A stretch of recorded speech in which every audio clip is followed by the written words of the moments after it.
बहसको साथमा कामना सेवा विकास बैंक, प्रगतिको आधार कामना सेवासँगको कारोबार। शक्ति मिनरल्सको उत्पादन नेपाली किसानका लागि वरदान। शक्ति मिनरल्स प्राली विशेष औद्योगिक क्षेत्र भैरहवा।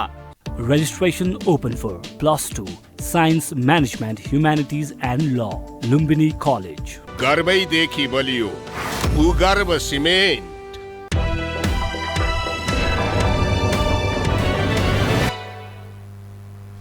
नमस्कार, यो टेलिभिजनको यो बहसमा म यहाँहरूलाई हार्दिक स्वागत गर्दछु।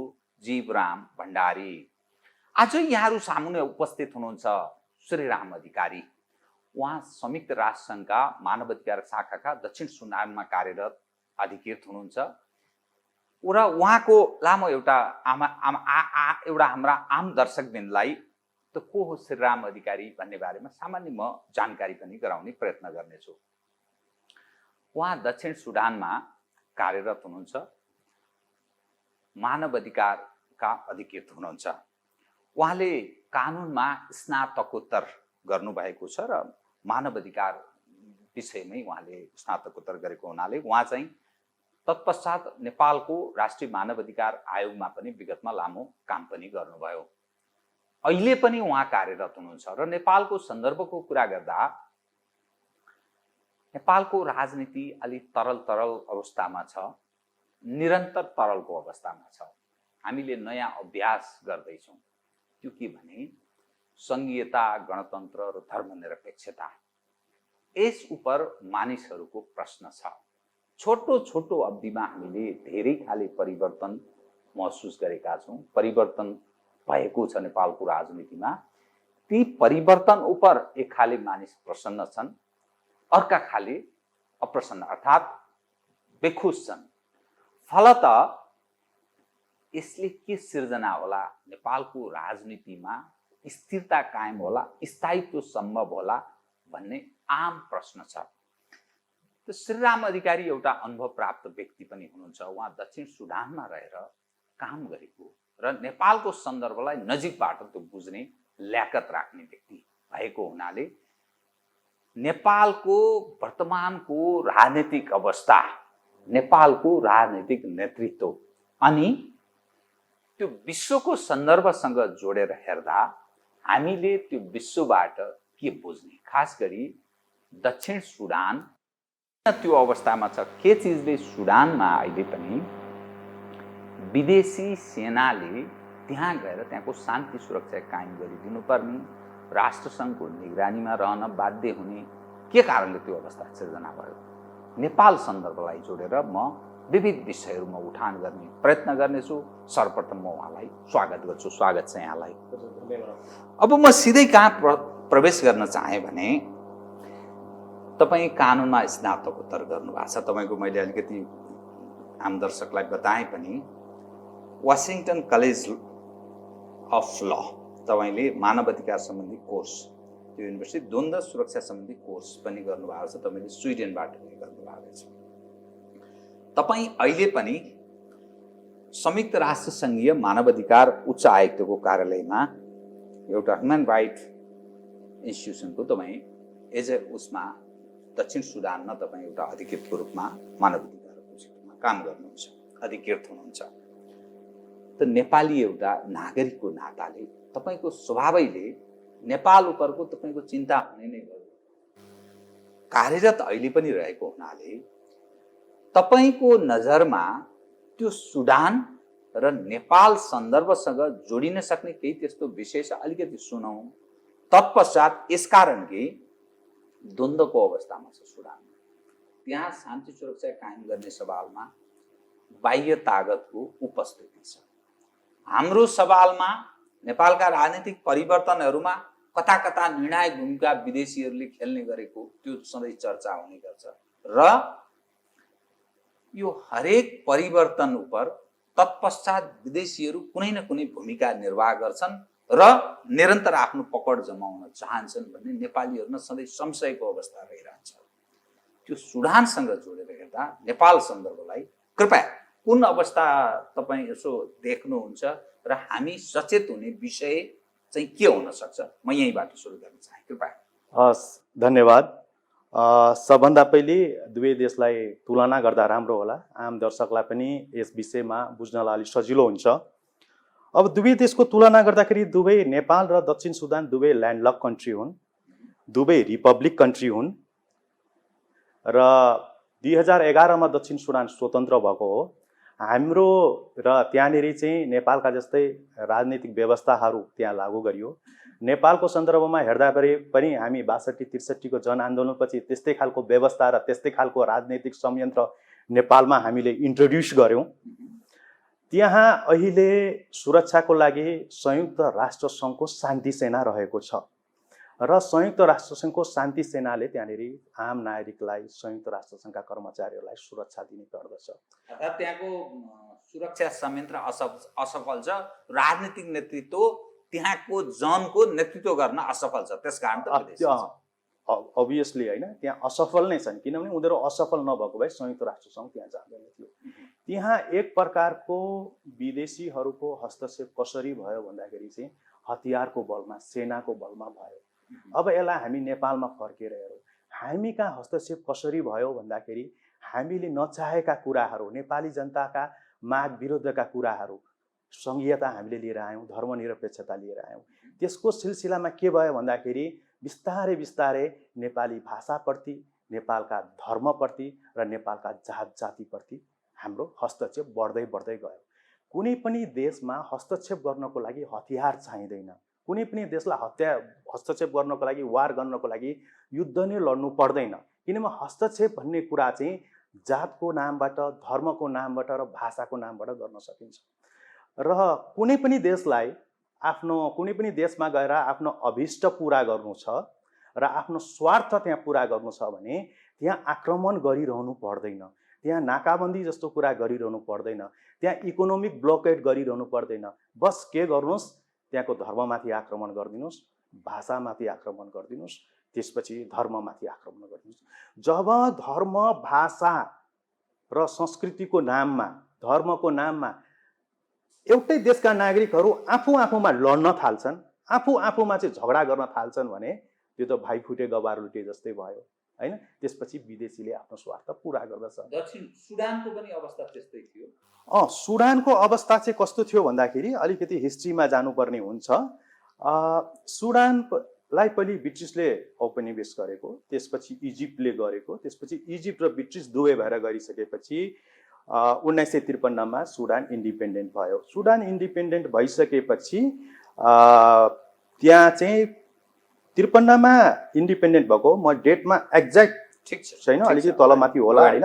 र 55 देखि चाहिँ त्यहाँनिर सिभिल वार, गृहयुद्ध सुरु भयो। गृहयुद्ध किन सुरु भयो भन्दाखेरि चाहिँ त्यहाँका तत्कालीन राष्ट्रपतिले सारिया ल इम्पोज गर्यो, मुस्लिम ल इम्पोज गर्यो। किन भन्दाखेरि उनीहरूको ब्लडमा के थियो भने इजिप्सियन रगत थियो, उनीहरूले मुस्लिम फिलोसोफीबाट गाइडेड भएका थिए, उनीहरूले सारिया ल इम्पोज गरे। त्यसको विरोधमा खार्तुममा विद्रोही तयार भयो, सारिया लको विरुद्धमा उनीहरू लागे। त्यसपछि यता दक्षिण सुडान साइड, त्यो त एउटै देश थियो, दक्षिण सुडान त 2011 मात्रै पछि थियो। उनीहरूले पनि सुडान इन्डिपेन्डेन्स भइसकेपछि उनीहरूले पनि स्वतन्त्रताको लडाइँ लडे। हालाकि उनीहरूको माग स्वतन्त्रता भन्दाखेरि पनि विकास थियो, खाद्यान्न थियो, किनभने भोकमरी थियो, त्यहाँ खाद्यान्न र विकास थियो। त्यो एक खालको त्यहाँनिर गृहयुद्ध हुन्छ। त्यो गृहयुद्धपछि चाहिँ फेरि केही समय शान्त हुन्छ, एक प्रकारको एग्रिमेन्ट भएर। तर 1983 देखि 2005 सम्म आएर फेरि अर्को चाहिँ सिभिल वार त्यहाँनिर सुरु हुन्छ। त्यो सिभिल वार 2005 मा सकिन्छ। युनाइटेड मिसन इन सुडान के नाममा हो? त्यो धर्मका नाममा हो कि जातिका नाममा हो कि सिभिल वार के नाममा हो? सुरुको चाहिँ इस्लामिक ल जुन उनीहरूले इम्पोज गर्यो हैन, हामी चाहिँ हामी मुस्लिम हौँ तर यति कट्टरपन्थमा हामी जान सक्दैनौँ भन्ने उनीहरूको चाहिँ स्वतन्त्र, एक प्रकारको धार्मिक स्वतन्त्रताको थियो। दोस्रोसम्म आइपुग्दा के भयो भन्दाखेरि सुडान पछि चाहिँ सुडान साइडमा चाहिँ मुस्लिमहरू थिए, दक्षिण सुडान साइडमा चाहिँ क्रिस्चियनहरू थिए। अब क्रिस्चियनहरूको माग के रह्यो भन्दाखेरि चाहिँ उनीहरूले माग चाहिँ विकासको गरे, खाद्यान्नको गरे। सुडान डेभलप हुँदै गयो, दक्षिण सुडान पछि पर्दै गयो। दक्षिण सुडानमा अहिले हाइवे नै छैन, त्यहाँ पब्लिक इलेक्ट्रिसिटी सप्लाई छैन, त्यहाँ पब्लिक वाटर सप्लाई छैन। त्यहाँको अहिले संसारको सबभन्दा कान्छो कन्ट्री, सबभन्दा हेल्थ फेसिलिटी सबभन्दा थोरै भएको कन्ट्री, लिट्रेसी रेट सबभन्दा थोरै भएको कन्ट्री, पर क्यापिटा इन्कम सबभन्दा थोरै भएको कन्ट्री, जति पनि एउटा गरिब राष्ट्रलाई चाहिने डेकोरेसन गहनाहरू हुन्छ त्यो सबै दक्षिण सुडानसँग छ। र दक्षिण सुडानले के गर्यो भन्दाखेरि हामीलाई विकास देऊ, हामीलाई पनि समृद्धि देऊ भन्ने उनीहरूको लडाइँ थियो। उनीहरूले त्यो लडाइँको लागि चाहिँ SPLM Sudan people's liberation movement भन्ने एउटा मुभमेन्ट चलाए। त्यो मुभमेन्टमा के थियो भन्दाखेरि पश्चिमाहरूले अलिकति सहयोग गरिदिए, तर उनीहरूको चाहिँ पश्चिमा भने युरोपियन कि अमेरिकन? अब यसमा सबै पक्षहरू आउँछन् होइन। अब यसमा के भयो भन्दाखेरि उनीहरूले चाहिँ अब यसलाई चाहिँ इन्डिपेन्डेन्स वारको नाम दिए, वार अफ इन्डिपेन्डेन्सको नाम दिए। तर भित्री रूपमा उनीहरूको के थियो भन्दाखेरि तिमीहरू मुस्लिम भयौ, हामी क्रिस्चियन हौ, तिम्रो मुस्लिमसँग हामी बस्दैनौ, हामी क्रिस्चियनको छुट्टै राष्ट्र हौ। त्यसकारण पश्चिमा क्रिस्चियनहरूले पनि सहयोग गरे दक्षिण सुडानलाई हो। अनि यसको फलस्वरूप 2005 मा युनाइटेड नेसन इन सुडान आइसकेको थियो र उसको पहलमा 2011 मा जन्म सङ्ग्रह गरियो। त्यो जन्म सङ्ग्रहबाट लगभग 98.83% चाहिँ सुडान टुक्रिनुपर्छ, दक्षिण सुडान नयाँ राष्ट्र बन्नुपर्छ भन्ने मत जाहेर भयो र यो दक्षिण सुडान टुक्रियो। दक्षिण सुडान चाहिँ 2011 मा सुडानबाट नयाँ राष्ट्र बन्यो। नयाँ राष्ट्र भनेपछि इमिडिएट यसले मेम्बरसिप पनि पायो UN को, अरू राष्ट्रबाट समर्थन पनि पायो। अब यो घटनालाई हामीले सुडान दक्षिण सुडान अलग सेपरेट भइसकेपछि सुडानबाट त्यहाँ राष्ट्रसङ्घको उपस्थिति अहिले किन छ? यो कस्तो भयो भन्दाखेरि जब 2005 मा उनीहरूको सिभिल वार सुरु भयो, त्यसपछि मिसन एउटा संयुक्त राष्ट्र सङ्घीय मिसन सुडानमा आएर बस्यो, अर्को मिसन दक्षिण सुडानमा आएर पनि बस्यो। दुवैतिर किन दक्षिण सुडानका पनि जनताहरूलाई सुरक्षा चाहिएको थियो। यहाँको जातीय द्वन्द्वमा म पछि आउँला। यो जन्म सङ्ग्रहमा म नेपालको एउटा कन्टेस्ट जोड्न चाहन्छु। त्यो जुन जन्म सङ्ग्रह भयो, त्यो जन्म सङ्ग्रहमा सुडानका नागरिकहरूलाई मतदान गर्न दिइएन, दक्षिण सुडानकालाई मात्रै मतदान गर्न दियो। म सम्झिन्छु त्यो समग्र मधेस एक प्रदेश भन्ने नारा जब त्यहाँ जन्म सङ्ग्रहको कुरा उठ्यो, जब चाहिँ तराईबाट चाहिँ पहाडेहरू चाहिँ लकटिएर मकवानपुरतिर आइपुगे, उदयपुरतिर आइपुगे, त्यहाँ माग के उठेको थियो भन्दाखेरि जन्म सङ्ग्रह हुनुपर्छ। तर कस्तो जन्म सङ्ग्रह हुनुपर्छ भन्दाखेरि त्यहाँ मधेसका मधेसीहरूले मात्रै मतदान गर्न पाउने, अरू बाँकी नेपाली जनताले मतदान गर्न नपाउने भन्ने त्यहाँनिर इम्पोज गर्न सक्छ। झन्डै साउथ सुडान मोडेल त्यही अपनाउन खोजिएको। विभिन्न विद्वानहरूले बारम्बार विभिन्न विश्लेषकहरूले अन्तर्वार्ताको क्रममा लेखमा भन्छन् नेपाल चाहिँ दक्षिण सुडान बन्नतिर उन्मुख भयो भन्ने एउटा ज्वलन्त उदाहरण यो हो कि जन्म सङ्ग्रहको नाममा हामीले देशलाई टुक्राउनु हुँदैन। र यो पशुपतिनाथको कृपाले यो इस्यु त्यसै सेलाएर गएको छ अहिले। त एउटा यसमा अलि स्पष्ट पारिदिनुहोस् त, तपाईँले एक सन्दर्भमा भन्नुभयो तपाईँ साउथ सुडानमा कार्यरत अहिले पनि संयुक्त राष्ट्रसङ्घको कानुन एउटा शाखाको तपाईँ अधिकृत हुनुहुन्छ अघि। त्यो तपाईँले जो कुरा भनिरहनु भएको छ नेपालको सन्दर्भमा कुरा गर्दा त्यहाँको अनुभव पनि तपाईँले सुनाउनुभयो। जस्तै सङ्घीयतामाथि तपाईँले प्रश्न उठाउनुभयो, धर्मनिरपेक्षतामाथि प्रश्न उठाउनुभयो, त जातीय विषयलाई पनि तपाईँले अलिकति उठान गर्ने प्रयत्न गर्नु। तपाईँलाई किन त्यस्तो लाग्दैन यहाँ यो देशमा सङ्घीयताले ठिक गरिरहेको छैन, धर्मनिरपेक्षताले ठिक गरिरहेको छैन? यो तर यो परिवर्तन 62-63 को परिवर्तन फेरि नेपाली जनकै नाममा भएको देखिन्छ नि त। प्रश्नको लागि धन्यवाद। यो विषयमा म केही बोल्न पनि चाहन्थे। यदि नेपाली जनताको मुभमेन्टबाट सङ्घीयता र धर्मनिरपेक्षता आएको भए हैन, नेपाली जनको आम नेपाली नारीको ब्लडमा मनमा मुटुमा मेरो देश मेरो राष्ट्र भनेको धर्मनिरपेक्षता र सङ्घीयता मात्रै हो भन्ने त्यस्तो चाहना नेपाली जनतामा भएको भए प्रत्येक मुख्यमन्त्रीहरू सडकमा निस्किँदाखेरि एउटा सम्मानले शिर निहुरिन्थ्यो उनीहरूको लागि। कुनै नेपाली जनताले यो सङ्घीयतामा कुनै पनि मुख्यमन्त्रीको अगाडि एउटा चाहिँ मेरो देशको मुख्यमन्त्री हो, यो सङ्घीयता हाम्रो देशमा गयो, कसैले सम्मान गर्दछ? उनीहरूको जनचाहनाबाट आएको, नेपाली जनताको जनचाहनाबाट आएको भने त उसले त सम्मानित हुन पाउँथ्यो नि। आज राष्ट्रपति सडकमा उड्दाखेरि मेरो देशको राष्ट्रपति भनेर मेरो शिर किन उच्च हुँदैन?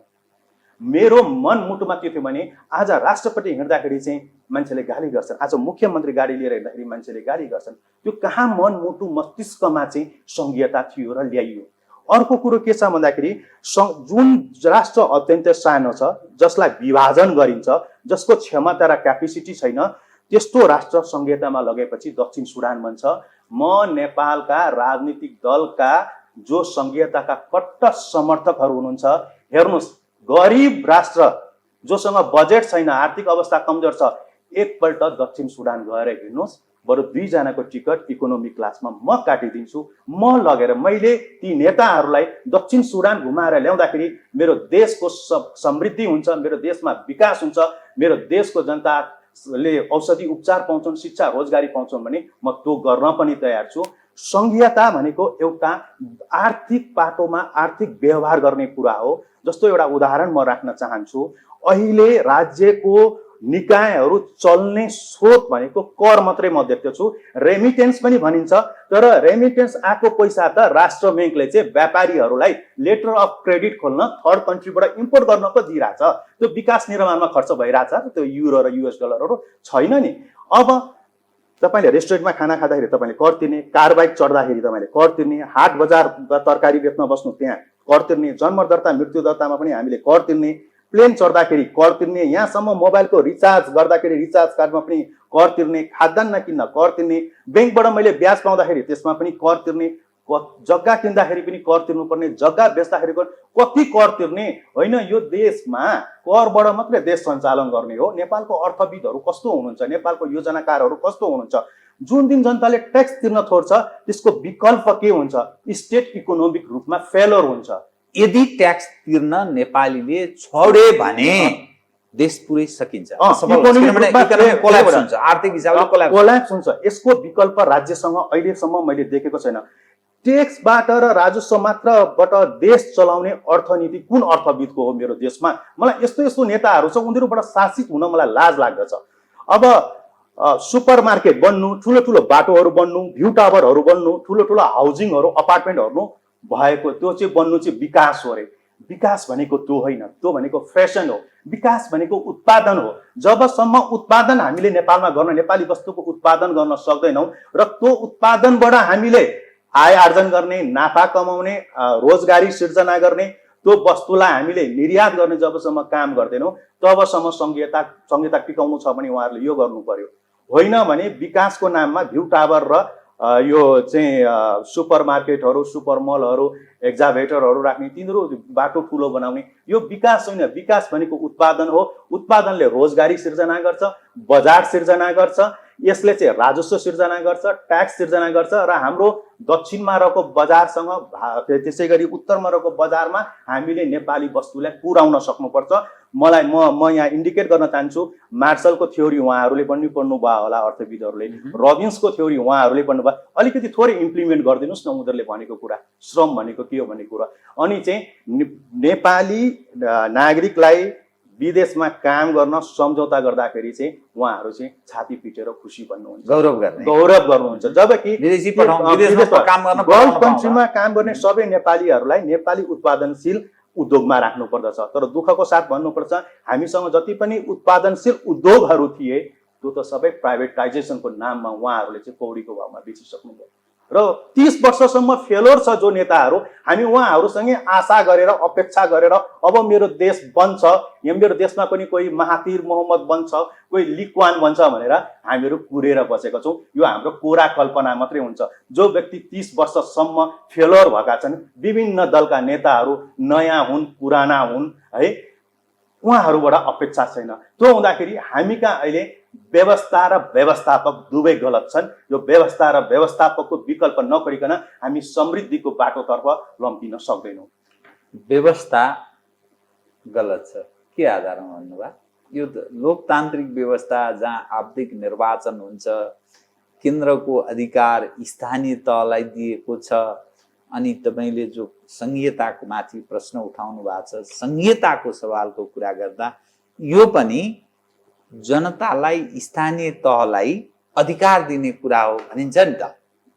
अब पहिले हामीसँग विकेन्द्रीकरण सम्बन्धी ऐन थियो, उहाँहरूले विकेन्द्रीकरण डिसेन्ट्रलाइज गर्न सक्नुभयो।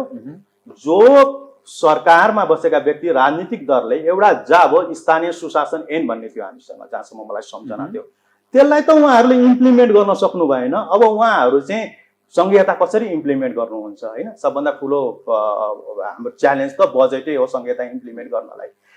अर्को कुरो प्रजातन्त्रको बेस्ट मोडल नै यही हो, प्रजातन्त्रको सबभन्दा उत्कृष्ट नमुना नै यही हो भनेर राख्नुभयो यहाँले।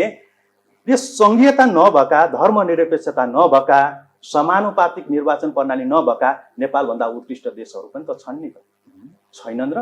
अर्को कुरो केन्द्रीय अधिकार स्थानीय तहसम्म पुग्यो। हिजो पनि सिडिओले नै नागरिकता दिन्थ्यो, आज पनि सिडिओले नै नागरिकता दिन्छ। हिजो पासपोर्ट उसैले दिन्थ्यो, जन्मदाता स्थानले निकालेको थियो। चाहिँ कुन चाहिँ अधिकार पुगेको हो?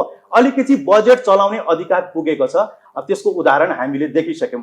कर्णाली प्रदेशमा कसरी चाहिँ व्हिपको कुराहरू आयो, कसरी सरकार ढाल्ने र गिराउने कुरा आयो। अहिले प्रदेश 2 मा केही पनि चोर्न नपाइसकेपछि साइकल समेत चोरे। साइकलमा समेत, साइकल एउटा चाहिँ बालबालिकाहरूलाई दिने साइकलमा समेत उहाँहरूले भ्रष्टाचार गर्नुभयो। अनि यही हो त, यही कुरो चाहिँ हामीले पुराको हो त। हामीले संघीयता के कारण खतरनाक छ?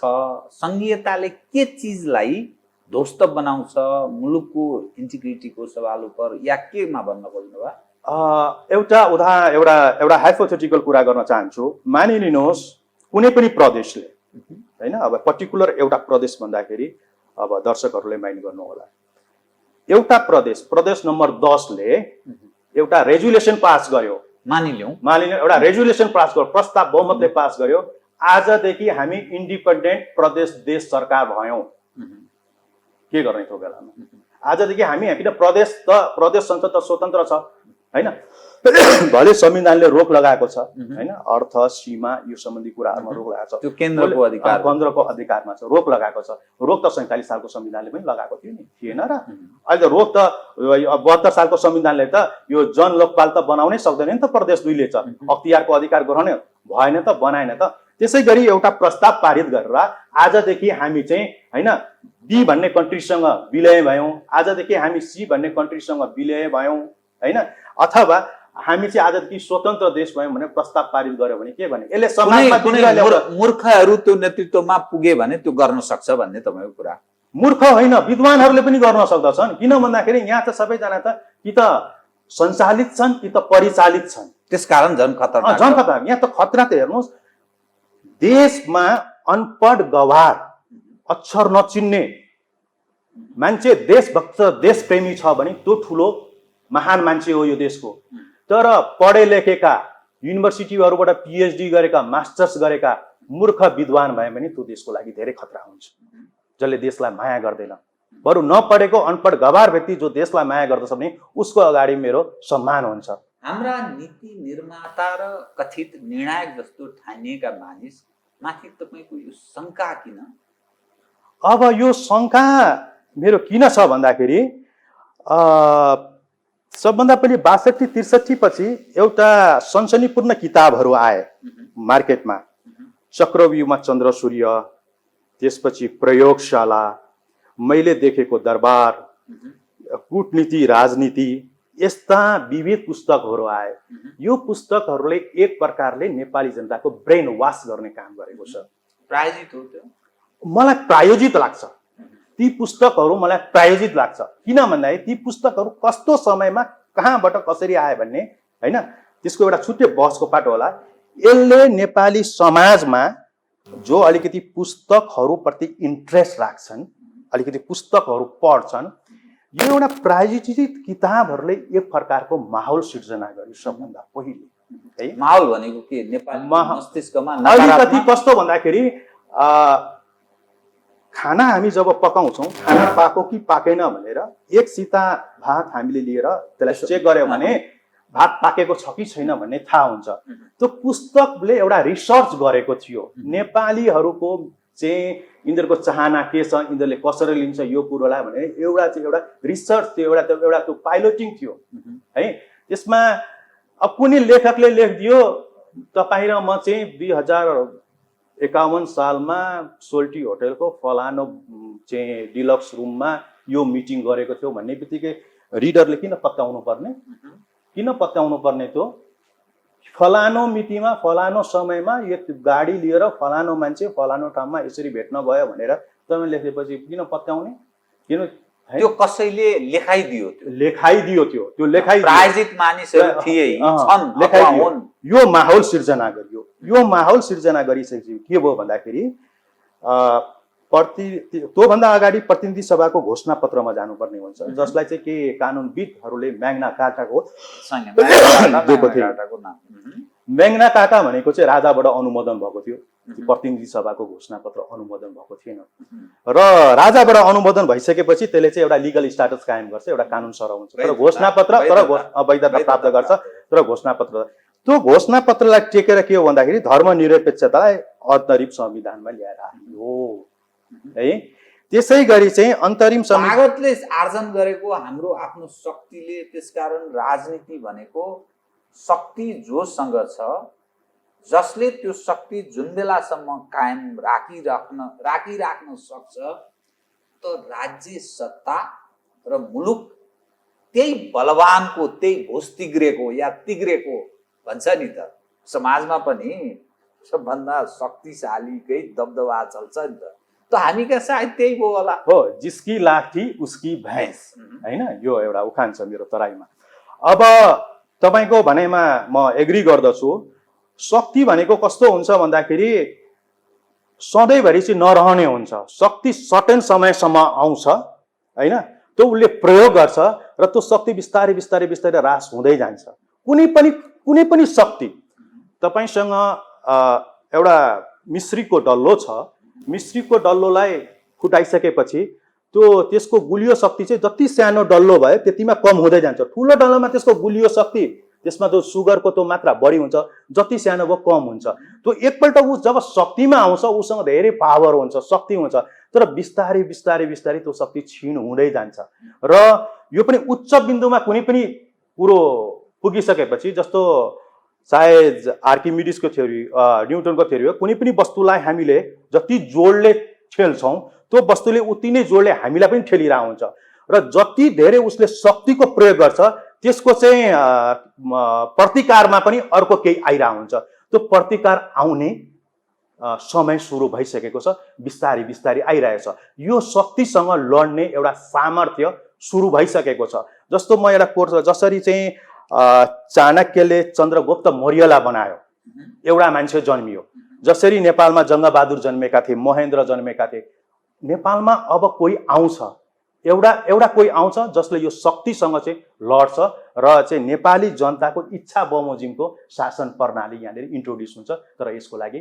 दिन मिति समय किटान गर्न सकिँदैन त यो अहिलेको जुन प्रणाली छ यो खतरामा परिसक्यो भन्ने तपाईँको बुझाइ होइन यो खतरामा उहाँहरूले नै पार्दै हुनुहुन्छ उहाँहरूले आफै गर्नु म त एकदम खुसी छु उहाँहरू आफै यो व्यवस्थालाई खतरामा पारिरहनु भएको छ जसरी यस मानेमा यो सिद्धियोस् भन्ने तपाईँ चाहनु म चाहन्छु किन यो जनताको अधिकार जनताको छोरो एक नम्बरको नागरिक हुने आवधिक निर्वाचनबाट एउटा असफल भयो 5 वर्षमा भने अर्को गतिलोलाई फेरि चयन गर्ने त्यो पनि असफल भयो भने फेरि अर्को गतिलोलाई चयन गर्ने र जनता सार्वभौम ऊ आफ्नो विवेकले आफूले छानेको चिनेको बुझेको जानेको व्यक्तिलाई आफ्नो नेता आफूमाथि शासन गर्ने अधिकार राख्दछ त्यसकारण यो लोकतन्त्र हो यो संसारको उत्कृष्ट प्रणाली हो भन्छन् नि त म एकदम एग्री गर्छु संसारको उत्कृष्ट प्रणाली यही हो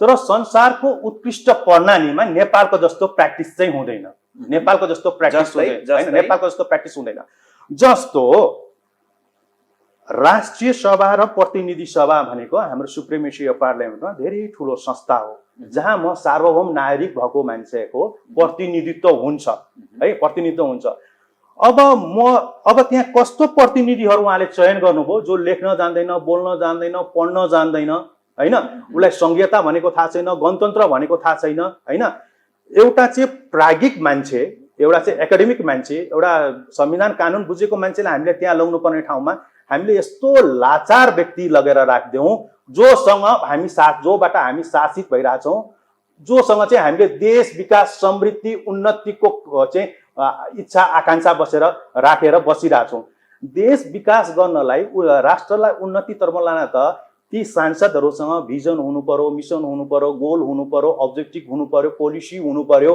हैन। What they have nothing. उहाँहरूसँग केही पनि छैन। उहाँहरूलाई उहाँको नेताले जहाँ भोट हाल्न भन्छ त्यहाँ भोट हाल्ने हो, हुन्छ र हुँदैन भन्ने हो। अनि त्यस्तो व्यक्तिबाट चाहिँ म शासित हुन मलाई लाज लाग्दछ हैन।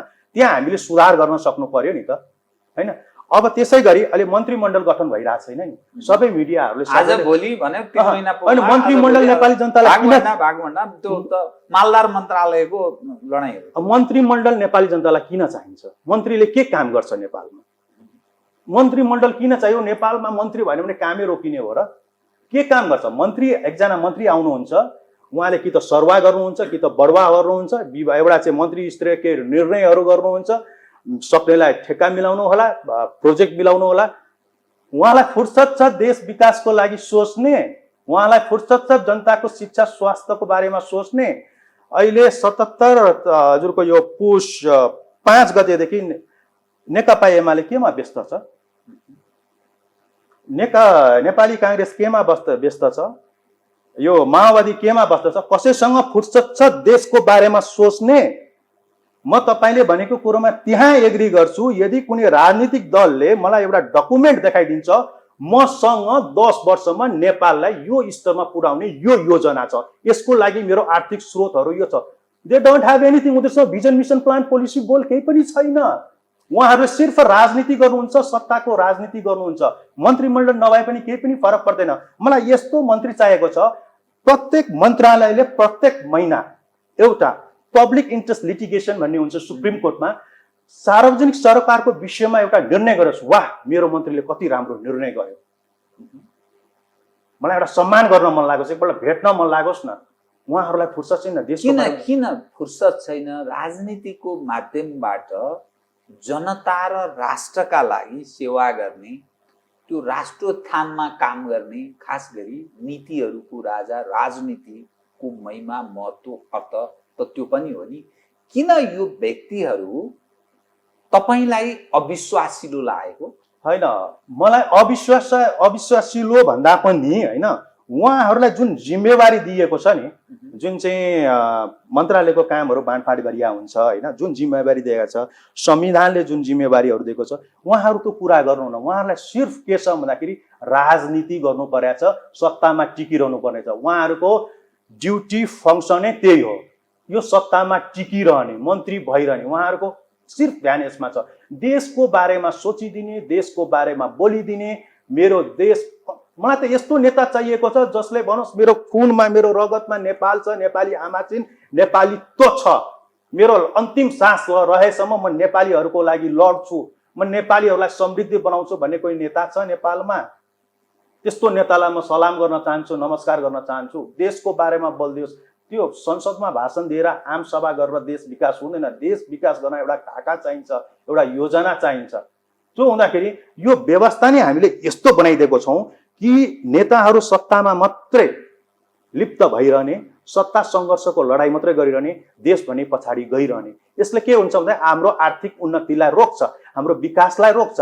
हामीले सबै विद्वान मान्छेहरू प्रतिनिधि सभामा लगेर राखिदिउँ र चाहिँ राष्ट्रिय सभामा लगेर राखिदिउँ भने त देश त उभो लाग्ने हो नि, देश त माथि जाने भयो नि त। अनि त्यहाँनिर निकममा लाचार व्यक्तिहरू लगाइदिइसकेपछि त देश त झन् पछाडि जाने भयो नि। तर त्यसका बावजुद पनि तपाईँले भनेको कुरामा मेरो विमति होइन कि, तर मैले आफ्नो विषय उठान गर्दा तर जनताले जो 21औं सदीका नेपालीहरू अधिक ठुलो संख्याका मानिसहरू पढे लेखेका छन् भनेर भन्छन् नि, ती मानिसले यही पार्टीलाई, यही नेतालाई किन सर्वाधिक ठुलो पार्टी र मत बारम्बार जाहेर गर्छन्? यो के कारण हुन सक्छ त? कस्तो छ भने नेपालको मतदाताहरू जुन छन्, पढे लेखेका बौद्धिक मतदाताहरू साह्रै कम छन् हैन। त्यो हुँदाखेरि उहाँहरू दबावमा, अभावमा, प्रभावमा प्रभावमा आउनुहुन्छ।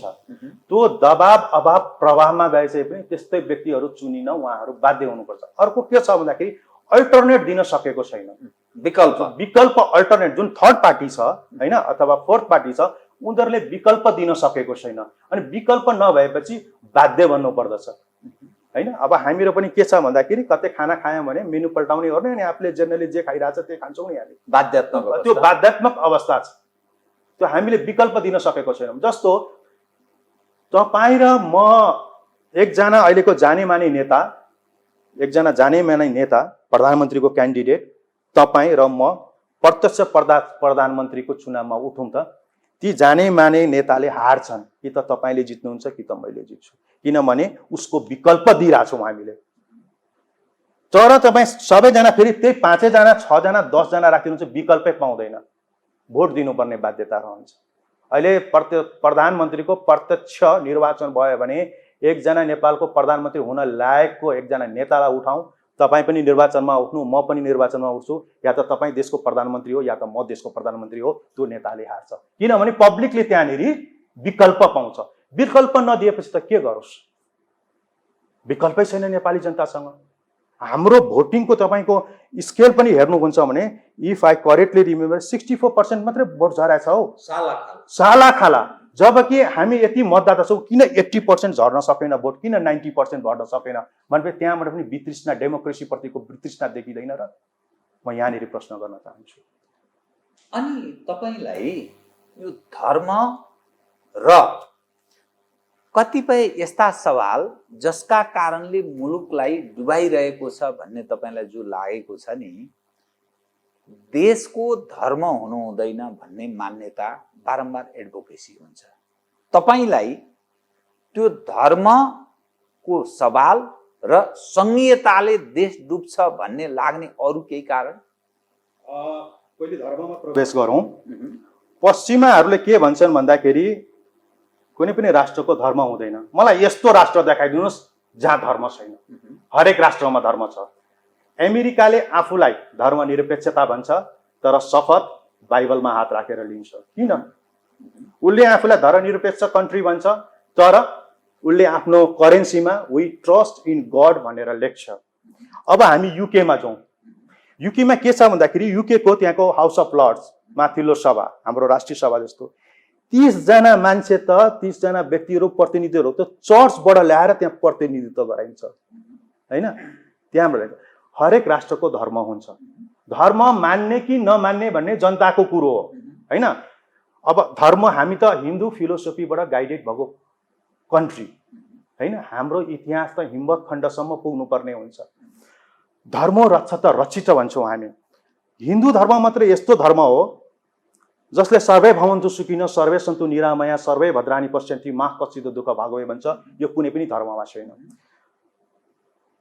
अब यहाँ कोइन्सिडेन्स के हुन्छ भन्दाखेरि अल्लाहको जन्म एसियामा हुन्छ, त्यसपछि जीसस क्राइस्टको जन्म एसियामा हुन्छ, त्यसपछि हाम्रो हिन्दू धर्मका देवी देवताको जन्म पनि एसियामै हुन्छ, सिखको पनि एसियामै हुन्छ, बुद्धको पनि एसियामा हुन्छ। एसियादेखि बाहेक अरू कुनै यस्तो महादेश छैन त्यहाँ कुनै भगवानको जन्म होस्। दोस्रोमा म जान्न चाहन्छु, अल्लाहबाट मैले सुनेर आएको हुँ, कुरान हो यो मैले भनेको कुरा, तिमीहरू लिपिबद्ध गरौ, अल्लाहबाट मैले सुनेर आएको हुँ भनेर पैगम्बर मोहम्मदले भनेको छ। जीसस क्राइस्टले के भन्यो? म परमेश्वरको पुत्र हुँ हैन, म भगवानको छोरो हुँ भन्यो। तर भगवान श्री कृष्णले के भने? म नै भगवान हुँ, म नै सृष्टिकर्ता हुँ हैन। धर्म संस्थापनाशाय सम्भवामि युगे युगे। नेपालमा अहिले यो जब यो धर्महरू नासिँदैछ नि, म त हिन्दू फिलोसफीमा विश्वास गर्ने मान्छे, मलाई विश्वास छ कुनै दिन एउटा चाणक्य आउँछ जसले चन्द्रगुप्त बनाउँछ, कुनै दिन एकजना मान्छे निक्लिन्छ। अब यी तीनटा कुरा, चाणक्य आउँछ, चन्द्रगुप्त मौर्य बनाउँछ बन्छ यो देशमा बन्छ, जरुर बन्छ। यो रेकर्डमा जाओस्, मैले भनेको छु कुनै दिन यो देशमा एउटा चाणक्य हुन्छ जसले चन्द्रगुप्त मौर्य बनाउँछ। त्यो दिन आउँछ। हामी कम्बोडियाको एक्जाम्पल लिन सक्छौँ, हामी अन्य धेरै देशको एक्जाम्पलहरू लिन सक्छौँ। अब धर्ममा कुनै पनि देशलाई बर्बाद गर्नुहुन्छ भने आफ्नो अभिष्ट पुरा गर्नु चाहिँ सबभन्दा बढी धर्ममा आक्रमण गर्ने हो। माओवादीको सशस्त्र युद्ध सँगसँगै बाइबल पनि सँगसँगै, उनीहरू सँगसँगै छिरो। र नेपाललाई चाहिँ क्रिस्चियन कन्ट्री अथवा क्रिस्चियनहरूको पपुलेसन बढाउने काममा चाहिँ अहिलेको मिसन क्रिस्चियन मिसनहरू लागि परेको छ। अब म सुन्दैछु पशुपतिमा जुन अंशु वर्मा मल्ल लिच्छवी कालदेखि शाहकालदेखि आएर विभिन्न राजा महाराजाले चढाएका जुन वस्तुहरू छन् उनीहरू चेन्ज भइसक्यो भन्ने सोच्छु। यदि त्यस्तो चेन्ज भएको हो भने अबको 20 वर्षपछि Amazon.com अथवा eBay.com-ले त्यसलाई लिलामीमा राखिदिन्छ। तपाईँको घरमा एउटा गहना छ, मैले देखेँ, हजुरको 20 पुस्ता अगाडिदेखिको गहना हो, मैले गएँ चोरेँ र त्यस्तै खालको गहना तपाईँका राखेँ, दुईटै सुन हो, केही फरक छैन। यस्तो भयो, यस्तो पनि मैले सुनेको छु। अर्को कुरो, पशुपतिमा अहिले सिमेट्रीको कुरो आइरहेछ। पशुपतिमा चाहिँ अब त्यस्तो शाश्वत हाम्रो पवित्र धाममा चाहिँ हामीले क्रिस्चियनको लास गाड्ने कुरो हो, जबकि सुप्रिम कोर्टले चाहिँ त्यहाँ लास नगाड्नु भन्ने आदेश दिइसकेको छ। यो एउटा केस आइरहेछ फाल्चाको, ललितपुरको फाल्चाको केस आइरहेछ। त्यहाँ पनि क्रिस्चियनहरूले एडभोकेसी गरिरहेछन्, त्यो चाहिँ त्यो सहकारीकै हुनुपर्छ भनेर, त्यहाँ फाल्चा बन्न दिनु हुँदैन भनेर है। त्यसै गरी चाहिँ पशुपतिको आरतीमा नेसनल एन्थम बजाउने कुरो आयो है। त्यसै गरी मच्छिन्द्रनाथको रथयात्रा, त्यसलाई चाहिँ रोक्ने प्रपञ्च भयो। अब यो उदयपुर कि कहाँ हो एउटा सुँगुरको मूर्ति बनाएर राखिएको छ, त्यो ठाउँमा चाहिँ होइन हामीले चाहिँ यलम्बरको मूर्ति बनाएर राख्न सक्थ्यौँ नि। किन भन्दाखेरि पछि के भने तिम्रो धर्म भनेको चाहिँ सुँगुर हो होइन, त्यहाँ यलम्बरको मूर्ति बनाउन सकिन्थ्यो नि। त्यहाँ अरू कुनै उहाँहरूकै धर्मअनुसार किराँत धर्मको चाहिँ एउटा मुन्दुमको एउटा किताबै एउटा बनाएर राख्न सकिन्थ्यो। अब त्यसै गरी युनिफिकेसन चर्चको होली वाइनको प्रकरण पनि हामीलाई थाहा छ। अब विभिन्न जिल्लाहरूमा चाहिँ चर्चहरू यस्तो खुलेका छन्, अब प्रजाहरू चेपाङहरू क्रिस्चियन छन् नेपालमा। कुन दिनदेखि यिनीहरूले राउटेहरूलाई पनि क्रिस्चियन बनाउँछन्। यो धर्मनिरपेक्षताले के गर्यो भन्दाखेरि कुनै पनि धर्मलाई गाली गर्ने, कुनै पनि धर्मलाई क्रिटिसाइज गर्ने, कुनै पनि धर्मलाई धर्मान्तरण गर्ने छुट दिएको हो। अब यो धर्मको नाममा राजनीति हुन्छ। धर्मको नाममा कसरी राजनीति हुन्छ भन्दाखेरि अहिले हामीले लक्ष्य प्राप्तिका लागि राजनीति हुन्छ, के उद्देश्य प्राप्त, के पाउनका लागि भन्नु हैन। अब पश्चिमाहरूको दुईटा इन्ट्रेस्ट हो। एउटा इन्ट्रेस्ट भनेको धर्म, यो एउटा चाहिँ वर्ल्ड क्रिस्चियन डाटाबेस भन्ने एउटा वेबसाइट छ। त्यसमा के छ भन्दाखेरि नेपाल संसारको सबभन्दा धेरै धर्मान्तरण हुने क्रिस्चियन भन्ने कन्ट्री हो भनेर लेखिएको छ है। त्यस चाँडो परिवर्तन धर्म परिवर्तन हुने, धर्म परिवर्तन हुने उनीहरूको एउटा धर्मको इन्ट्रेस्ट हो। अर्को चाहिँ स्ट्राटेजिकल इन्ट्रेस्ट हो। स्ट्राटेजिकल इन्ट्रेस्ट भनेको चाइनासँग स्ट्राटेजिकल इन्ट्रेस्ट हो धर्म र यो। अब धर्ममा चाहिँ अलिकति यिनीहरूले धर्मात्मक रूपमा विग्रह ल्याउने एउटा प्रपञ्च हुँदैछ। यो दलित आयोग बन्यो, समावेशी आयोग बन्यो, आदिवासी जनजाति आयोग बन्यो, मधेसी आयोग बन्यो, थारू आयोग बन्यो, मुस्लिम आयोग पनि बन्यो होइन, चाहे त्यो मुसलमान आयोग हुनुपर्ने थियो होला। अब जातीय आधारमा जहाँ अधिकार माग गरिन्छ र धार्मिक आधारमा चाहिँ जहाँनिर चाहिँ सम्प्रदायहरूलाई चाहिँ समाजबाट विग्रह गरिन्छ भने त्यसमा चाहिँ कालान्तरमा फुट ल्याउने हो। जस्तो 1910मा जर्ज पञ्चमले जब भिजिट गरे भारतमा, ऊ सँगसँगै मुलर भन्ने एकजना विद्वान, उसले चाहिँ यो मनुस्मृतिलाई इङ्ग्लिसमा ट्रान्सलेट गरेको थियो र मनुस्मृतिको चाहिँ फुल टेक्स्ट जुन छ ओरिजिनल टेक्स्ट होइन, त्यसलाई बिगारेर जातपातको सिस्टम लगाइदियो होइन। जातपातको सिस्टम लगाइदिसकेपछि के हुन्छ भने समाजमा विग्रह ल्याउन सजिलो हुन्छ, समाजलाई भाड्न सजिलो हुन्छ। जब समाज भाँडिन्छ तब देश भाँडिन्छ। अब अहिले के गरिदिए यिनीहरूले भन्दाखेरि मैले अधिकार माग्न जाँदाखेरि म नेपाली नागरिक भएको नाताले समानताको हक मलाई छ भन्न मैले पाइनँ। म दलित हुँ यसकारण मलाई समानताको हक दिनु पर्यो तपाईँले, म आदिवासी हुँ यसकारण तपाईँले मलाई समानताको हक दिनु पर्यो। जुन संविधानले समाजमा मिलेर रहेको जात जातिहरूलाई विग्रह ल्याउँदै समानताको हकमै विभाजन ल्याउँछ भने त्यस्तो संवैधानिक प्रावधानबाट हामी धार्मिक समानताको, आर्थिक समानताको, सामाजिक समानताको कुरो कसरी गर्न सक्छौँ? तपाईँ संयुक्त राष्ट्र सङ्घको मानव अधिकार अधिकृत, तपाईँ साउथ सुडानमा कार्यरत, जुन यो तपाईँ दृश्य बताइरहनु भएको छ नि, एउटा अधिकार कर्मी, त्यसको अगुवा अधिकृत, संयुक्त राष्ट्र सङ्घको अधिकृतको नजरमा नेपालमा उठेको जातीय मुद्दा, क्षेत्रीय मुद्दा, जो जाति जनजाति हौँ भन्दछन्, उनीहरू के ठान्दछन् भने हामी दबिएका छौँ, भाषाका कारणले दबिएका छौँ, हाम्रा भाषा समाप्त हुँदैछन्, नेपाली भाषीहरूले हाम्रा भाषा स्वाहा बनाए। एक नम्बर 2, ब्राह्मण क्षेत्रीको डोमिनेसनमा गयो यो देश र त्यसको हामी शोषणमा पर्यौँ भन्ने दृष्टिकोण राख्दछन्। त्यस्तो क्लासहरू त्यस ढङ्गले प्रशिक्षित हाम्रो राजनीतिक अगुवाहरू जनताका प्रतिनिधिहरू दिनानुदिन त्यस रूपमा प्रशिक्षित गरिरहेका छन् र मानिस हो भन्ने निष्कर्षतर्फ उन्मुख छन्। तपाईँले भन्नुभयो यो फेरि अलग। यो कस्तो कुरो हो भन्दाखेरि नेपालमा सबै सम्प्रदायका मानिसहरू, सबै जात जातिहरू सबै मिलेर बसेका एउटा समुदाय थियो हामीसँग। कसैले जातपातको कुरो गर्दैन थियो, भाषाको कुरो गर्दैन थियो, धर्मको कुरो गर्दैन थियो। तर 62-63 पछि अझ भनौँ अन्तरिम संविधान 2063 र त्यसपछिको लगातार रूपमा आएको 72 को संविधान अनुसार यो इस्युलाई यसरी प्रचार गरियो, जातीय कुरोलाई। यो भनेको पश्चिमाको एजेन्डा हो। यिनीहरू परिचालित हुन्, यिनीहरू सञ्चालित हुन्, यिनीहरू प्लान्टेड हुन्। किन भन्दाखेरि जातीय आधारमा थिचोमिचो भएको छ, भाषिक आधारमा थिचोमिचो भएको छ, धार्मिक आधारमा थिचोमिचो भएको छ उहाँहरूले भन्नुहुन्छ। तर कहाँ भयो, के भयो? छिटपुट घटना भएका हुन्छन् जसलाई कानुनद्वारा सम्बोधन गर्न सकिन्छ।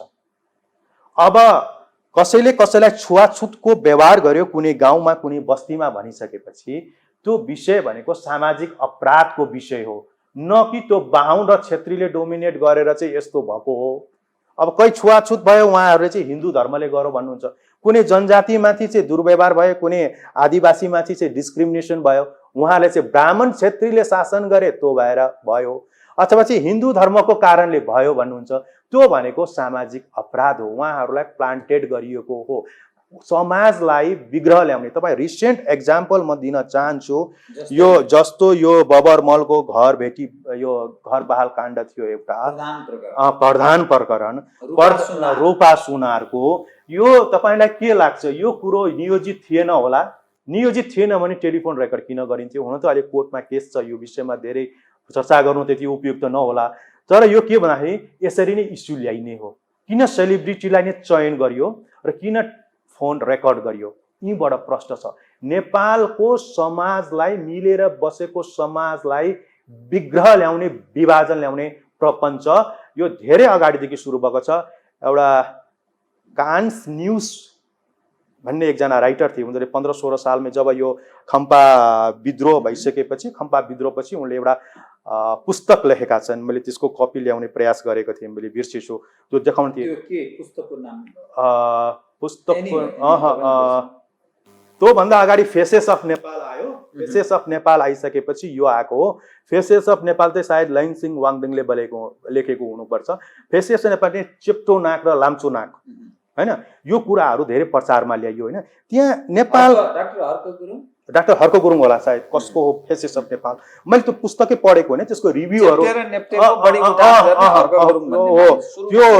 त्यो चाहिँ मैले रिभ्यूहरूमा पढेको हो होइन। त्यो न्यासको किताबमा पनि के छ भन्दाखेरि चाहिँ खम्पा विद्रोह चाहिँ जब चाहिँ विद्रोह असफल भयो त्यसपछि पुस्तक लेखेको थियो र चाइनासँग आफ्नो स्वार्थ पुरा गर्नलाई पहिले नेपाललाई चाहिँ विभाजन गर्नुपर्दछ, नेपालमा विग्रह ल्याउनुपर्छ, नेपालमा फुट ल्याउनु पर्दछ र त्यसको माध्यम भनेको या त भाषा हुनसक्छ, या त धर्म हुनसक्छ, या त जात हुनसक्छ भनेर। भाषा, धर्म, जात हैन, किन पश्चिमाहरूलाई आक्रमण गर्ने विषय नै यो। त्यसै गरी मैले पश्चिमाहरू नेपालमा किन यसरी, तपाईँलाई किन त्यस्तो लागेको? यहाँका राजनीतिक अगुवा, यहाँका प्रशासक, यी सबै मानिसहरूलाई उनीहरू प्रयोग गर्न चाहन्छन्। यति सानो देशमा उनीहरूको के इन्ट्रेस्ट छ भन्ने के लाग्छ? के प्रयोजनका लागि उनीहरूको इन्ट्रेस्ट छ भन्ने तपाईँले? जस्तो अफ्रिकामा जान चाहन्छु म। अफ्रिकन कन्ट्रीहरूमा इन्ट्रेस्ट भनेको मिनरल्सहरूको, खानीहरूको, होइन, संसार उनीहरूको होइन। हामी कहाँ पनि अब केही मिनरल्सहरू छ, तर त्यो मिनरल्सहरूले धेरै कम मात्रामा छ, अफ्रिकाको जति छैन। हाम्रो भूमि कस्तो भूमि भयो भन्दाखेरि स्ट्राटेजिक रूपमा एकदमै इम्पोर्टेन्ट भूमि छ यो। हिजो अफगानिस्तानमा रणनीतिक हिजो अफगानिस्तानमा बेस क्याम्प थियो। चाइनासँग वार हुँदाखेरि मैले रिफ्युल गर्न अफगानिस्तान जान्थेँ, म रिफ्युल गर्थेँ अनि म फेरि चाइना आउँथेँ होइन। अब मलाई यस्तो एउटा स्थान चाहिएको छ जहाँबाट म उत्तर र दक्षिणलाई मोनिटर गर्न सकौँ र भोलि कुनै कथन वार भयो भने कि मलाई सबभन्दा सजिलो होस्। अब अफगानिस्तानबाट अहिले बेस क्याम्प हटिसकेपछि सबभन्दा नजिकको भनेको साउथ कोरिया है, साउथ कोरिया हो अहिले बेस क्याम्प। त्यो हुँदाखेरि स्ट्राटेजिक रूपमा यो भूमि एकदमै इम्पोर्टेन्ट छ। क्रिस्चियनहरूको लागि यो भूमि किन इम्पोर्टेन्ट छ भन्दाखेरि यो हिन्दू राष्ट्र हो, हिन्दू राज्य हो, यो संविधानमा लेखिएको मात्रै छैन, अहिले पनि यो हिन्दू राष्ट्र हो, यो हिन्दू राज्य नै हो। राष्ट्र र राज्य फरक कुरा हुन्, यसमा बस अहिले नगरौँ। स्ट्राटेजिक रूपमा इम्पोर्टेन्ट छ। क्रिस्चियनहरूको लागि यो हिन्दू राष्ट्र भयो है, यसलाई तोड्नुपर्छ भन्ने छ उसको। त्यसै गरी चाहिँ पश्चिमाहरूका के छ भन्दा स्ट्राटेजिक रूपमा चाहिँ सामरिक रूपमा चाहिँ यो अत्यन्त महत्त्वपूर्ण स्थान हो नेपाल, त्यसको यहाँनिर इन्ट्रेस्ट हो। अब दक्षिणको इन्ट्रेस्ट हेर्ने हो भने उसको मल्टिपल इन्ट्रेस्ट छ यहाँनिर भारतको। उसको यहाँको सबभन्दा पानीमा पनि इन्ट्रेस्ट छ, त्यो नदीबाट जाने पानीमा पनि इन्ट्रेस्ट छ, हाइड्रो पावरमा इन्ट्रेस्ट छ, पोलिटिक्समा इन्ट्रेस्ट छ। अहिले भएर रञ्जित रेले सबै कुरो खोल्दैकै छ नि त, केमा इन्ट्रेस्ट छ र के भयो भन्ने कुरो त उसले आफ्नो पुस्तकमा डिलेमा इन काठमाडौँ उसले त सबै कुरो त्यसमा जगजाहेर गरिदिएको छ। नाङ्गो बनाइदिएका छन् नेताहरूलाई, प्रहरीका ठुला ठुला व्यक्तिहरू। भारतीयहरूकै प्रशाखा जस्तो छ भन्ने अर्थ लाग्छ त्यो सबै डिलेमा इन काठमाडौँ हेर्दाखेरि, होइन? हजुर। त अब म तपाईँसँग कार्यक्रमको ठिक अन्त्यमा आएँ कि नेपाल संविधानत संघीयता, गणतन्त्र, धर्मनिरपेक्षता अनि यसभित्रको लोकतन्त्र भनेको आवधिक निर्वाचनको माध्यमबाट निरन्तर नेतृत्व फेरिरहने, तर अस्थिरता चाहिँ निरन्तर र गरिब र धनी बीचको दूरी बढ्ने, त्यो 2-3वटा अवस्थाहरू देखिएको छ। समग्रमा यसको अप्सन तपाईँले केही दिन खोज्नु भयो यो समग्र कुरा गर्दाखेरि? के त यो यसको विकल्प के त? तपाईँ जति कुरा गर्नुभयो, जति आलोचना गर्नुभयो, तपाईँ संयुक्त राष्ट्रसङ्घको मानव अधिकारको एउटा अधिकृत भएको नाताले, तपाईँ कानुनको एउटा अब्बल दर्जाको विद्यार्थी, विश्व सन्दर्भ बुझेको व्यक्ति, त यी सारा चिज जो संघीयतामाथि तपाईँले प्रश्न उठाउनुभयो, धर्मनिरपेक्षतामाथि प्रश्न उठाउनुभयो, परिवर्तन, यी प्रायोजित तागतहरू, यी व्यक्तिहरू जो राजनीतिमा रमाएका छन् यी प्रायोजित हुन् भन्नुभयो, आक्षेप लगाउनुभयो अथवा यथार्थ तपाईँ भन्नुहोस् न, तपाईँ आफ्नो जे ढङ्गले भन्नुभयो। त विकल्प के त बताउनुहोस् त? अब डेमोक्रेसीको विकल्प चाहिँ केही पनि छैन। डेमोक्रेसीको विकल्प डेमोक्रेसी नै हो। आवधिक निर्वाचनहरू हुनुपर्छ, जनताबाट प्रतिनिधिहरू चुनिनुपर्छ, हामीसँग पार्लियामेन्ट हुनुपर्छ, द्विसदनात्मक व्यवस्थापिका हामीसँग हुनैपर्छ। तर के हो भन्दाखेरि देशलाई अघि बढाउनको लागि सङ्घीयताले कसरी देश अगाडि बढेको छ त अहिलेको हामी 5 वर्ष 7 वर्षको प्र्याक्टिस हेरौँ, यो एकदम खर्चिलो भयो। सङ्घीयता हामी हटाइदिउँ है। धर्मनिरपेक्षताले हामीको देशमा क्रिस्चियनिजम बढ्यो। हाम्रा जात्रा पर्वहरू, हिन्दू संस्कारसँग सम्बन्धित कुराहरू, सनातनदेखि लिएर चलिआएका प्रथा परम्पराहरू नासिनी भए। यसको संरक्षण गरौँ, त्यो हाम्रो पनि सम्पत्ति हो। तर यिनीहरू नासिने काममा फेरि के गरे भन्दाखेरि धरहराको पुनर्निर्माण गर्नुपर्ने थियो, उहाँहरूले नवनिर्माण गरिदिनु भयो। पहिले र अहिलेको स्ट्रक्चरै मिल्दैन। अब फेरि घन्टाघर फुटाउँछु भन्दै हुनुहुन्छ। सबैतिर नवनिर्माण गर्नु भएको छ। यस्तो कुरोले पुनर्निर्माण होइन, यो नवनिर्माण हो। सबै पुरानो आकृतिमा छैन। ओहो, अब सङ्घीयता धेरै खर्चिलो भयो। सङ्घीयतालाई हामी छोडिदिउँ है, र चाहिँ डिसेन्ट्रलाइजेसनको प्रिन्सिपल अनुसार नै हामी जाउँ। त्यसै गरी धर्मनिरपेक्षताको मैले भनिहालेँ। अब विकल्प के हुन सक्छ भन्दाखेरि अब हाम्रो निर्वाचन प्रणाली अत्यन्त खर्चिलो छ है, अत्यन्त खर्चिलो छ।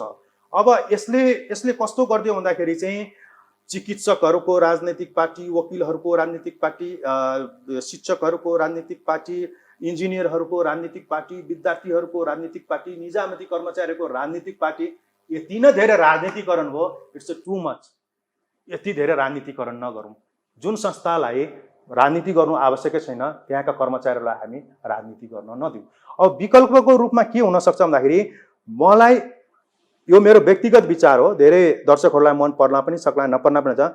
मलाई यस्तो खालको हेड अफ द स्टेट चाहिएको छ जसले परराष्ट्र सन्धि सम्झौताको रेटिफिकेसन र राजदूत नियुक्ति उसले आफ्नो काँधमा राखोस्, उसले आफ्नो जिम्मेवारीमा राखोस्। परराष्ट्र सन्धि सम्झौता र राजदूत नियुक्ति उसले आफ्नो जिम्मामा राखोस्। एकदम सही सम्झौता, देशको हितमा मात्रै सम्झौता हुन्छ, देशको हितको मात्रै परराष्ट्र नीति हुन्छ। निर्वाचित कि अनिर्वाचित गर्न खोज्नु? अब म आउँदैछु त्यसमा, आउँदैछु। त्यसपछि अख्तियार दुरुपयोग अनुसन्धान आयोगको नियुक्ति त्यसको प्रशासनिक अनुसन्धान रेखदेख गर्ने त्यो जिम्मा पनि हामी हेड अफ द स्टेटलाई दिउँ है। त्यसपछि न्यायपालिका न्यायाधीशहरूको नियुक्ति है त्यो पनि हामी हेड अफ द स्टेटलाई दिउँ। त्यसपछि नेपाली सेना यसले के गर्छ भन्दाखेरि हेड अफ द स्टेटलाई गल्ती गर्नबाट रोक्छ। अब पनि तिमीले गल्ती गर्यौ भने तिम्रो गल्ती अक्षम्य हुन्छ, क्षमा गरिँदैन तिमीलाई। एउटा यस्तो खालको हेड अफ द स्टेट चाहिएको छ। अब हेड अफ द स्टेटको कुरा गर्दाखेरि राष्ट्रपति हुन सक्छ, प्रधानमन्त्री हुन सक्छ, राजा पनि हुन सक्छ। अब राष्ट्रपतिसँग कोही पनि खुसी छैन यो देशमा। राष्ट्रपति भिड्दाखेरि कसैले पनि सम्मान गर्दैन। प्रधानमन्त्री हामी सबै टेस्टेड गरेका हौँ। प्रत्यक्ष प्रधानमन्त्री कुनै नयाँ व्यक्ति आएर उसले केही पर्फर्मेन्स दिन सक्यो भने अलग कुरो हो, अनि विकल्पको रूपमा राजा पनि रहन सक्छ र राजालाई यो अधिकार दिनुपर्छ। किन भन्दाखेरि म त हिन्दू फिलोसफीमा विश्वास गर्ने मान्छे। अब कमन ल सिस्टममा हेरौँ भने पनि किङ क्यान डू नो रङ भनिन्छ। अब प्रजा सुखे सुखम राज्य प्रजानन्त हितेरतम नात्म हिते प्रिय राज्यम प्रज्ञानम च हितेरतम। राजालाई प्रजाको हित भन्दा प्यारो अरू केही पनि हुँदैन, प्रजाको हित नै सर्वोत्तम भन्छ भन्ने छ।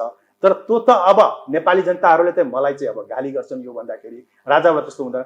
अब के गर्ने त, देश भड्कालोमा परिसक्यो, देशलाई बचाउनु पर्ने अवस्था छ। यो पनि इन्ट्रोड्युस गर्ने हो कि भन्ने तपाईँलाई विकल्प भएन भने के हुन्छ? यदि त्यस्तो भएन, यही रूपमा चल्यो भने हामी आर्थिक रूपमा टाँट पल्टिन्छौँ। सबभन्दा पहिले पैसो मागेर घर चल्दैन। कसैसँग घर चलाउनका लागि तपाईँ उहाँसँग 2000 रुपियाँ लिने, कसैसँग 5000 लिने, कसैसँग सफा लिने, कसैसँग टेबल, यसरी घर चल्दैन। घर चलाउनको लागि आत्मनिर्भर बन्नुपर्छ, देश आत्मनिर्भर बन्नुपर्छ। देश आत्मनिर्भर बन्ने भनेको के हो भन्दाखेरि उत्पादन हो। यहाँ चाहिँ सरकारी स्वामित्वका उद्योग धन्दा कल कारखानाहरू खनिनुपर्छन्, होइन भने निजी सेक्टर चाहिँ धनी हुँदै जाने, सरकार गरिब हुँदै जाने हुन्छ। आज बोटलस नेपालले होइन कमाएको पैसाबाट 15% इन्कम ट्याक्स तरेर 85% त अमेरिका लगिरहेछ नि त। किन उद्योग धन्दा चाहिँ धनी भइरहेको, यहाँ सरकार गरिब भइरहेको। सरकार धनी हुनको लागि सरकारी स्वामित्वमा उद्योग धन्दा कल कारखाना उत्पादन गर्ने, सेवामूलक होइन। होटल त सेवामूलक हो, एरोप्लेन सेवामूलक हो, उत्पादनमूलक उद्योग कल कारखाना छोड्नुपर्छ। सबभन्दा पहिले जुन देश आर्थिक रूपमा समृद्ध हुन्छ, आर्थिक रूपमा मजबुत भइसकेपछि त्यो अर्थबाट हामी विभिन्न पोलिसी प्लान प्रोग्रामहरू बनाउन सक्छौँ। हस्, तपाईँसँग म अरू विषय कुरा गर्न चाहन्छु, समयले त्यसमा साथ दियो। धन्यवाद छ यहाँलाई पनि धेरै धेरै धन्यवाद। यहाँसम्म आएर केही कुरा आफ्नो व्यक्तिगत विचारहरू राख्ने मौका दिनुभयो, धेरै धेरै धन्यवाद। आदरणीय दर्शकवृन्द, उहाँ हुनुहुन्थ्यो श्रीराम अधिकारी, संयुक्त राष्ट्र सङ्घका मानव अधिकार अधिकृत, दक्षिण सुडानमा उहाँ कार्यरत हुनुहुन्छ। समसामयिक विषय मानव अधिकार, नेपालको राजनीतिक अवस्था, विश्व सन्दर्भ, विश्वबाट हामीले के शिक्षा लिने, कसरी बुझ्ने, विश्लेषणात्मक र सूचनामूलक ढङ्गले गरेको कुराकानी। म सहित मेरो सम्पूर्ण युनिटलाई कार्यक्रमबाट बिदा दिनुहोस्, तर यो हो टेलिभिजन, हेर्दै रहनुहोला। नमस्कार।